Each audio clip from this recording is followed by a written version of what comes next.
अस्सलामुअलैकुम दोस्तों, क्या हाल चाल? अक्सरियत इस चीज़ के ऊपर कमेंट भी करती है और इस चीज़ का शिकार भी है, लोग परेशान भी हैं कि जी उनका वीज़ा एक्सपायर हो चुका है और बाद कंपनी उनका वीज़ा रिन्यू नहीं कर रही। बस उनको हर हाल में वापस जाना है, क्या वो कोई कानूनी चारा कोई कर सकते हैं या नहीं कर सकते? और इधर रह के क्या वीज़ा चेंज कर सकते हैं? अगर आपका वीज़ा पुराना ख़त्म हो जाता है तो बिल्कुल कर सकते हैं, वीज़ा चेंज के लिए आपको कोई इश्यू नहीं होता है। आपका वीज़ा एक्सपायर हो गया, खलास आप नया वीज़ा ले सकते हैं, ठीक है जी। और उसके बाद अगर आपको वापस ही जाना है, कंपनी आपको पासपोर्ट वगैरह रख लेते हैं, पासपोर्ट आपके पास होना चाहिए अगर वीज़ा चेंज करना है या वापस खुद जाना है आपने।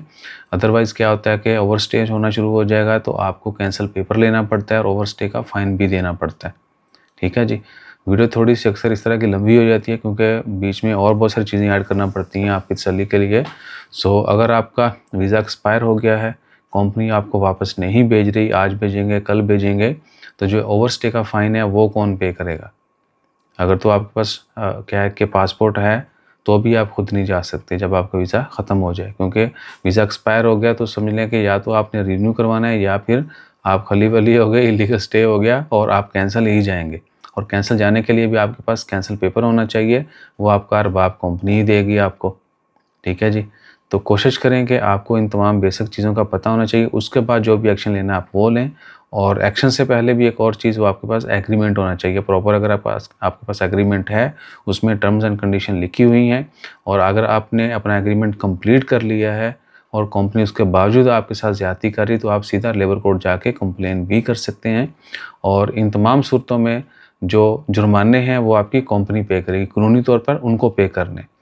वो आपको बीमेल करके जो है आपसे दिलवाए या आपसे पैसे काट ले, क्योंकि बहुत सारे लोगों की सेटलमेंट का भी मसला होता है और कंपनी जानबूझ के उनसे ओवरस्टे करवाती है। और बाब लोग, ये छोटे-मोटे चिंदी चोर जो हैं, उनको मज़ीद परेशान करते हैं कि जी इनसे मज़ीद पैसे लें। इन्हीं जो भी फ़ाइन देने हैं ओवरस्टे के, आपसे काम भी करवाते हैं और आपको पूरी पगार भी नहीं मिलती है, आपकी सेटलमेंट वो नहीं होती है अगर है भी तो, और आपको ब्लैकमेल करके औने-पौने या फिर ज़लील करके बाद में निकाल देते हैं। तो आप कंप्लेन कर सकते हैं अगर आपके पास सारा कुछ प्रूफ़ है।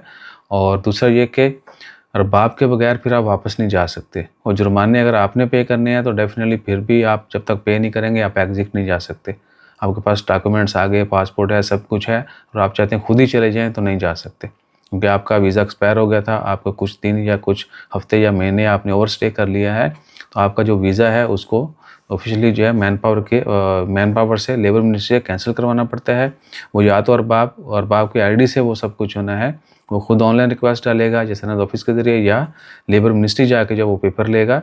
और वो पेपर बहुत सारे लोग यही पूछते हैं कि पेपर ले लें तो क्या कितने दिन तक आप स्टे कर सकते हैं? आपके पास कैंसलेशन पेपर आ गया तो क्या आप स्टे कर सकते हैं? आप कर सकते हैं, लेकिन उसका भी एक तरीका है। तरीका भी है और एक लॉजिक भी है, और टेक्निकली आप कितना कर सकते हैं वो ये कि जब आपने कैंसलेशन पेपर, वीज़ा कैंसिल करवाना है किसी भी बंदे का, तो आपने लेबर मिनिस्ट्री को टिकट देना होती है कि जी ये बंदे की टिकट है, इस डेट को वो एग्ज़िट जाएगा। और वो नियरली, ये नहीं कि कुछ महीने बाद की, नहीं कुछ दिनों बाद की देनी होती है, आपने वो देनी है, 1-2 हफ्ते का गैप चल जाता है ऑनेस्टली। और वो आपने टिकट देनी है, उस टिकट के हिसाब से उन्होंने आपको कैंसिल पेपर बना के देना है, और वो कैंसिल पेपर जो है फिर उस दिन तक वैलिड होता है। अगर आपका वो दिन भी गुज़र गया जिस डेट की आपने टिकट दी थी, आप पेपर लिए थे कैंसिल पेपर, और क्योंकि एयरपोर्ट पे जाएँगे तो कैंसिल पेपर देखा जाएगा, अगर तो वो सेम है, टिकट के साथ मैच कर रहा है तो ठीक है, अगर वो टिकट कोई और डेट की है और कैंसिल पेपर कोई और डेट का है, तो फिर आपको फिर वो वापस भेज देंगे, आपकी बोर्डिंग नहीं होगी। ये ज़हन में रखें, ठीक है ना? और अरबाब के बगैर आप ये काम नहीं कर सकते, करेंगे भी तो या तो आप पकड़े जाएँगे, या अरबाब जो है माफ़ कर दे वो अलग बात है। क्योंकि आप किसी के साथ चीटिंग करें, और आजकल तो लोग बहाने ढूँढते हैं। फिर ये सारी चीज़ें जो हैं और इसका आउटकम आप ज़हन में रखें। बाकी भी कोई इन्फॉर्मेशन जानना चाहते हो तो थोड़ा डिटेल कमेंट किया करें। और अक्सर लोग जो है हाय, आयो, वाओ, शाओ और वॉइस मैसेज करते हैं, प्लीज़ ये मत किया। हमने बहुत सारे लोगों को रिप्लाई करना होता है और बहुत ही मेहनत और बहुत ही हिम्मत के साथ और बहुत खुशी के साथ रिप्लाई करते हैं। सो प्लीज़ आओ वाओ शाओ जो है ये मत किया करें। लोग मिल के भी कहते हैं भाई ने आपको सलाम की थी, आपने सलाम का जवाब नहीं दिया, तो क्या और क्या बात करें? यार रंग कुछ ज़्यादा नहीं खेल रहा ऐदी भाई तू।